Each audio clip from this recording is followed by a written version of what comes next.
자, 데이바이데이 수요일 시간 함께 하고 계신데요. 오늘도 영성목 김양현 목사님과 함께 합니다. 안녕하십니까? 네, 안녕하세요. 영성욱입니다. 네, 반갑습니다. 자, 작년에 전국을 떠들썩하게 했던 사건이 하나 있었는데 네. 이른바 인천공항 마약 사건. 네. 그 말레이시아 마약 일당이 세관을 별 저항 없이 통과했다는 거 아니에요. 네. 그러다가 이제 유통하다가 검거된 사건인데 예. 이들이 가지고 있던 마약이 74kg, 시가 약 2,200억 원, 200만 명 이상이 투약할 수 있는 그런 200만 명. 약이라고 예. 했어요. 예.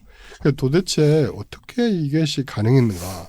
뭐 세관원이 관여한 것인가 아닌가? 네. 이런 게 뭐 수사가 지금 아직도 결론이 나지 않았잖아요. 네. 담당했던 경찰관은 오히려 막 강등되고 네. 일선 파출소로 발령되고 다시 또 팀장이 되고 뭐 복잡하게 막 흐르고 있는데요. 아니, 이런 사건 사고 소식으로 시작하신 이유가 네. 뭐예요? 자, 오늘 소개할 드라마가 예. 이제 마약 관련해서 만든 거라서 그렇습니다. 예. 현빈, 정우성 주연의 드라마 메이드 인 코리아입니다. 자, 메이드 인 코리아면 무슨 뭐 전자제품이나 뭐 명품 그쵸. 옷 이런 걸 그쵸. 떠올릴 테지만 예. 이 드라마에서는 마약입니다.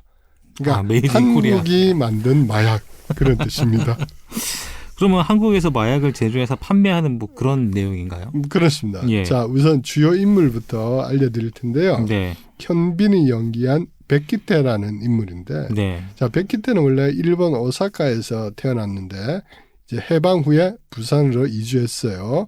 이후에 갑종 장교로 이제 공수부대에 자원했고 베트남 전쟁에도 참전을 했어요. 네. 그리고 전쟁 후에 이제 전역을 하고 중앙정보부에 발탁이 됐고 네. 중앙정보부 부산지부 정보과장으로 있습니다. 자, 또 한 명의 주인공 정우성이 연기한 장건영. 예. 이제 이 인물도 가난하게 자랐어요. 그러나 열심히 공부해가지고 검사가 되었어요. 예. 자, 어릴 적에 태평양 전쟁, 그러니까 일제강점기 때죠. 거기에 강제로 끌려가는 아버지가 돌아왔는데 그 전쟁 때에 이제 마약에 중독이 됐어요. 그래서 제대로 삶을 살지 못하고 늘 뭐 마약에 취해가지고 심지어는 어머니까지 살해하는 끔찍한 일이 일어났어요. 그래서 장건영은 검사가 된 후에 마약 수사과에 자원을 해서 마약 사범들을 때려잡는 일에 앞장서죠. 그러니까 마약이라면은 치를 떠는 그런 사람이 된 거죠. 그러니까 한 명은 중앙정보부 과장이고 네. 또 한 명은 검사인데 네. 그럼 이 두 사람이 어떻게 연결이 되는 거예요? 자, 백희태가 예. 이제 작전을 수행했는데 예. 일본 야쿠자들이 마약을 유통하는 이런 것을 이제 감시하고 또 그런 사건에 이제 투입이 되었어요. 예. 자, 그런데 그 작전 시행하는 동안에 야쿠자들의 생태를 알게 됐어요. 그리고 일본 당국이 마약과의 전쟁을 선언했기 때문에 네. 야쿠자들이 수세에 몰려있다는 것을 알게 됐어요. 자, 백희태는 이 점을 이용해가지고 야쿠자의 이제 제2의 보수격인 이케다 유지에게 접근을 해요. 내가 부산의 마약 공장을 운영해서 마약을 만들어서 일본으로 보내주겠다. 그리고 예. 수익을 나누자. 거래를 제안한 거죠. 아니 그 백기태라는 사람은 중앙정보부 요원이라고 하셨는데 네, 그 정부 요원이 마약 사업을 몰래 했다는 건가요? 그렇죠. 예. 그러니까 백희태는 너무 가난하게 자랐어요. 예. 그러면서 중앙정보부 요원이 됐지만 여전히 돈과 권력에 대한 욕망이 있는 거예요. 돈과 권력이 있으면 누구도 못 건드린다. 이런 게 이제 자기의 삶의 철학인 거죠. 그래서 자신의 지위와 정보망 이런 걸 이용해서 오히려 이제 마약 관련 사업을 하게 된 거죠. 그리고 여기서 나는 수입의 상당수는 당시 실세였던 대통령 경호처장에게 상납하고 예. 나머지는 자기가 챙기고 이렇게 한 거죠.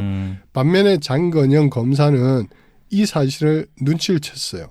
그래서 백희태의 뒷조사를 하게 됐는데 결정적 증거까지 입수하고 백희태에게 이제 영장을 청구하려고 하지만 네. 어떻게 했어요? 상부에서 하지마. 수사금지. 예. 당연히 뭐 대통령 경호실에서 압력을 행사한 것이죠. 야, 그러니까 그 정보부 중앙정보부 소속의 정부 요원이 마약을 유통하고 이 또 주인공 한 사람 검사는 이걸 또 막으려고 하고. 그렇습니다.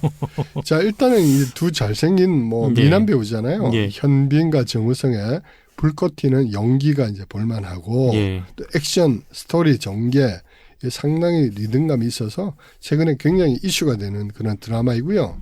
또 이에 더해 그 야쿠자 역할을 하는 원지안이라는 배우, 네. 그다음에 이제 부산지검에서 수사 경찰력을 맡은 서은수 배우 이런 조연들의 연기도 굉장히 좋아서 드라마가 일단은 뭐 재미있고 전개도 빠르고 그렇습니다.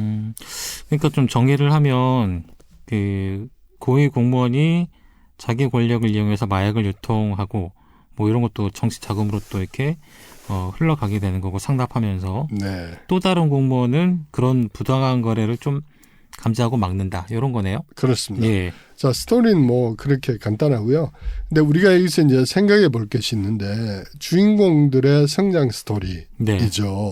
둘 다 가난하게 자랐어요. 네. 백기태도 장건영도 가난하게 자랐어요. 네. 또 그런데 두 사람 모두 성공은 하고 싶어요. 네. 그래서 고위공무원이 되죠.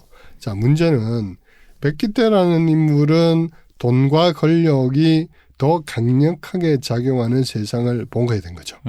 그리고 나도 본인도 그 세상의 일원이 되고자 하는 욕망으로 발전한 것이죠.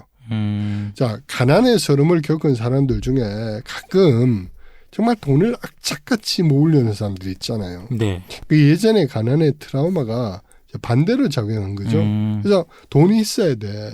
돈이 사람을 지켜줘. 이렇게 막 악착하지 않은 사람들 있잖아요. 다르게 보면 어떻게 보면은 돈과 권력의 노예로 점점 되어가는 거죠. 닮아가는 것. 네. 그 니체가 옛날에 이런 말을 했는데요.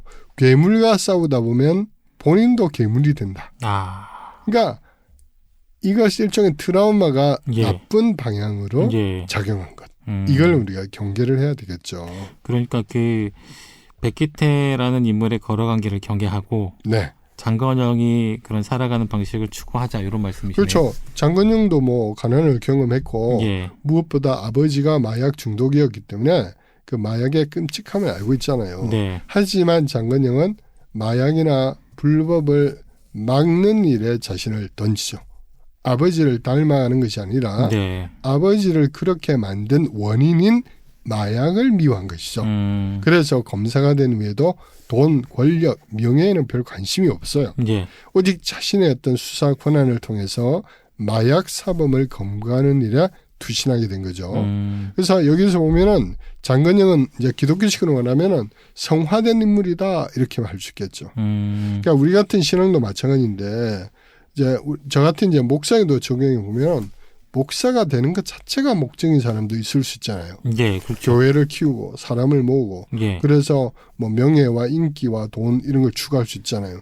최근에 이제 이런 불미스러운 일들이 막 불거져 나오잖아요. 그렇죠, 그렇죠. 하지만 목사가 목적이 아니라 목사가 하는 역할 여기에 충실한 목사님들도 있잖아요. 예. 그러니까 목회 활동 그러면 뭐 성도를 돌보고 가난한 자를 살피고 또 성도들에게 일용할 양식을 잘 먹이기 위해서 열심히 준비하고 이런 게 있단 말이에요. 그러니까 이 차이를 우리가 잘 알아야 되는 것이죠.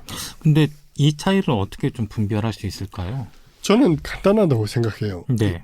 일단 내가 지금 기도하는 내용이 무엇인가를 살피면 이 차이가 확연하게 드러난다고 생각합니다.